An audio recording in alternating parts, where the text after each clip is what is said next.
Well, every now and then in this job you get to do something really fun, and I've been joined by someone who I think is going to be a pretty fun conversation. I'm with George Smith. Now, George Smith is a bit of a legend of the game, or so I'm told. This is the first time we've met.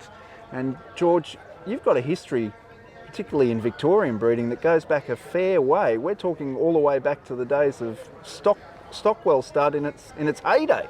You're going back in 1970, 74. Wow, okay. And that's when it started. And that's when the first sort of showdown started to hit the ground and it all took off. Yeah. Ken Cox bought Showdown, and he saw him race in England, and overnight, and he was with Tommy Smith ringing, and they asked about Showdown. He said, "You better buy this horse because he's something of could be a top stallion, because he's a very good racehorse." And he made it as a racehorse because he was a good 2-year-old. He won 5 as a 2-year-old, and of course you couldn't buy him after that. And then Ken Cox syndicated as a stallion for Stockwell. Now, Showdown was a robust chestnut son of Infatuation out of a mare called Zanzara. It was the Nyarko line, but he wasn't particularly well bred. And do you reckon that's why Ken was able to get him? I think so. I think you're right. If he was really, really well bred horse, he wouldn't probably never have stood in Victoria or Australia for that matter, because they would have kept him overseas. Yeah, absolutely. I think he was a Royal Ascot winner, and as you said, George, he won quite a few races as a 2-year-old. Let's talk about his Australian stock, though. You're on the farm. Yeah. The first Showdowns start to hit the ground as foals. What were your first impressions of that first crop? I wasn't over impressed, but then again, I wasn't disappointed because the Showdown was the type of horse I liked, and his stock were much the same. They were very compact, strong horses, like Showdown himself. Yeah. And hence that I retained a few nice horses, and my breeder Ken Cox at the time was being a breeder and wanted fillies, and we kept a lot of nice fillies by Showdown, who's successful, good race mares, and turned out to finish up good brood mares. That's a very good point, George. I mean, Showdown ended up being an excellent sire of fillies in particular, but you had a lot of success with a son of Showdown. Tell me about Tontonen. Tontonen, well, we raced his brother, a horse called Prodromus. We couldn't sell him in the old English sales. Wright Stevenson was then. Right. And we couldn't sell him for 8,000 guineas. So my boss said to him, "What will we do with him?" I said, "Well, I think we'll race him together, providing I'm in the horse." He said, "That's a deal." so that was Prodromus. Right. So, and he won 4, and from then on, his brother came along, and Ken Cox raced him with Sir Henry Bolte, who was a premier at the time. Really? And his name was Prometheus, and he raced him, and the next one came along, and this was this nice pay colt. And I said to Ken Cox, I said, "This is a nice colt, this, I think. And on one condition, you should keep him, otherwise sell him." "Why keep him?" He said, "Because I'd like to race him with you." And we raced him together, and it was Tontonen.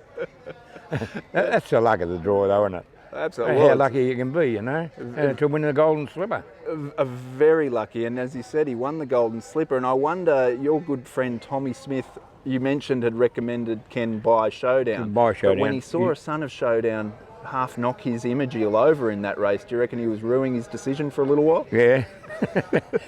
But Tommy Smith recommended Showdown, and he saw him race when he was in England. Yeah. And he's a very good racehorse. And Tommy did quite well out of the Showdowns. He won a slipper with one as well, didn't he? He bought the best of them. Yeah. And he was given, he was given Toy Show, probably one of his best fillies, and of course the other good mare we had, I wanted my boss Ken Cox to buy him.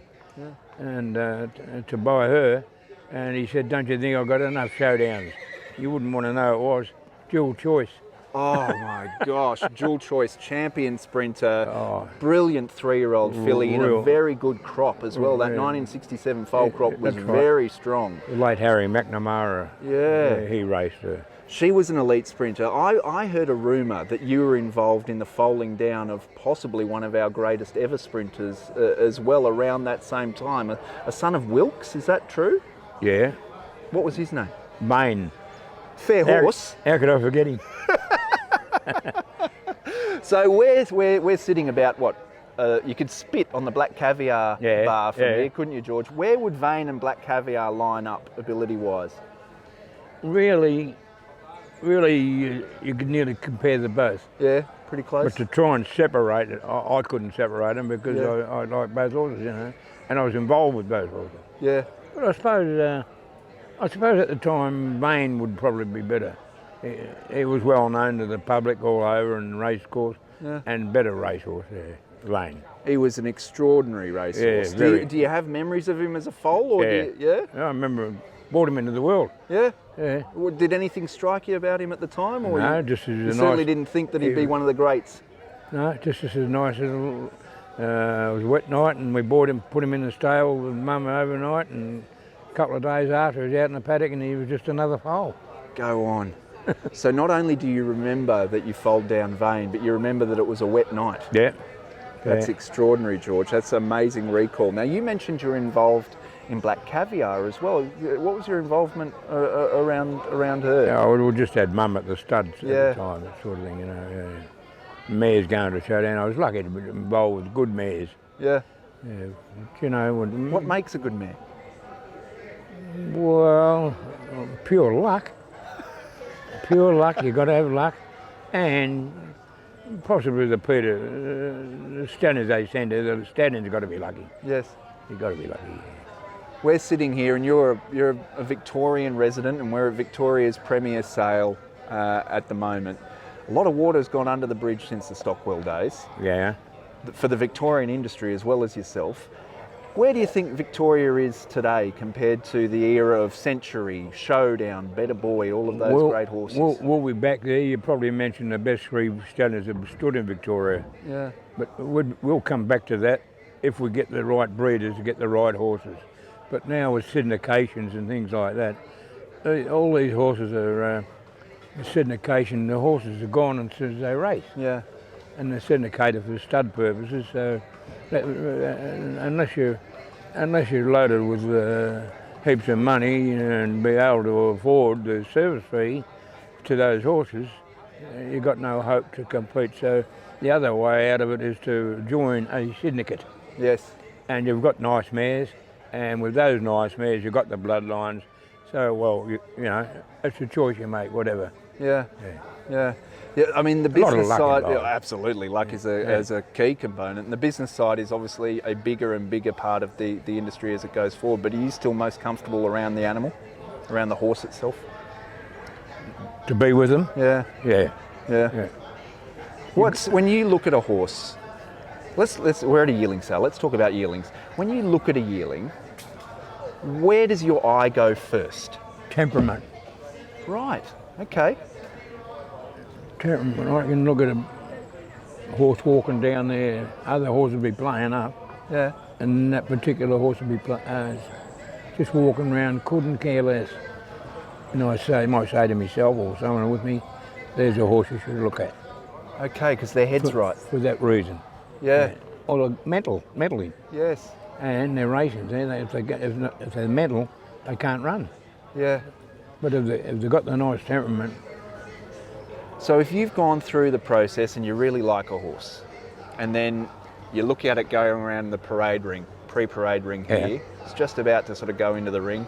It's grand final, if you like, as a yearling, and it starts to play up for the first time. Have you put the pen through it, or you just take a second look? No, the only reason I'd do that is because it'd be playing up, other horses around it playing up. Okay. So you're looking at the context, the environment. That's right. Yeah. Tell me more about going out to the paddock, because that's something you love to do. That's a process that you want to see them in their own environment. What are you looking at there? They're out together playing, they're grazing. Some will go to the feed and be eating all the time. Others couldn't care less. Yeah. The ones who couldn't care less are the ones that are bad doers. Right. And they don't make races because they haven't got the maturity to do that. There you go. So, I mean, you haven't once, in our initial chat, you haven't once talked about what you look for conformationally. So you're really looking at what their constitution's like and their head's like first and foremost. Then you move on to the animal. Temperament's the main thing. Yeah. And then look at the individual. You know, he's got a conformation-wise, he's got to have a lovely, good eye, Yeah. good head, and a temperament. And an eye and a head, and that all goes in. That's where your temperament comes in. Yes. The horse has got a bad temper, mad sweating, so and so. They don't make race horses. Yeah. And the trainers know it. They go to sales and they just say, "Oh, I'll give that a miss. I've had a few of them." Yes. Like, because they've got progeny by that horse. Yeah. Yeah, I understand. So you're a lot more forgiving on the conformation than a lot of people. What is something that a lot of people say is a negative that you don't think is a problem at all? Well, we get horses got bone structure, their build. Some have got bad hocks. Yeah. I don't like that because they break down a lot of the pressure of horses on and behind, in the hind legs, because their pressure is on when they're galloping, not in front, and that's a lot of. But pressure, I'd be forgiving, but some horses a little bit look weak in front. Yes. They very seldom break down. Yeah. Okay, that's a good observation. Because the pressure is on the back legs, Yes. not the front. Yeah, right. So you're looking more at the driving force rather than what's taking the impact in front. Exactly. You mentioned too that Showdown was a bit over at the knee, and you're totally fine on that. Good fault. A good fault. Yeah. You can have a good fault. You can have horses back at the knee, Yeah. and that plays up with their tendons behind the knee, Yeah. and then tendon behind the knee goes down to the fetlock behind the right, and all that pressure is on that tendon, and that's where your problem is. Interesting. Now, a horse that you were always very hot on and you forgave a lot more than other people obviously did was a certain Newmarket handicap winner in the 1990s. Tell me the Brawny Spirit story.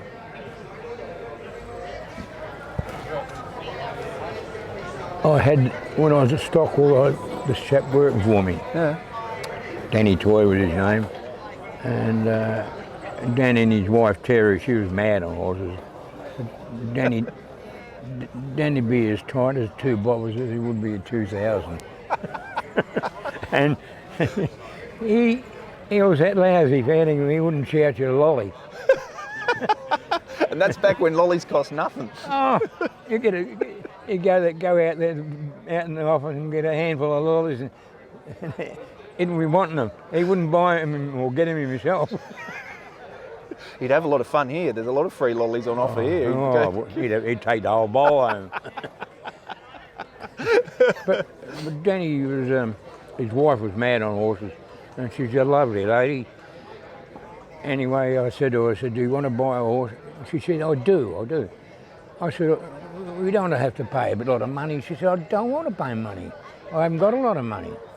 And Danny won't let me. Well, if she wanted to, she would, but at the time I knew that she would really in her mind, she would buy a horse. Yeah. If I recommended a horse, as long as it wasn't too dear. And all right, I said, we'll go and have a look at a few horses for you. So Terry, her name was Terry, so we went and had a look at a few horses. I came back and I said, I've got one more here. Won't make money. Oh, what do you want? Oh, about 10,000. 10,000? I said, that's not much, not in this day. No. And I came into the ring, so Danny was shaking. You think he was buying it? Yeah, I think Danny was buying it. So anyway, came into the ring. What'd it make?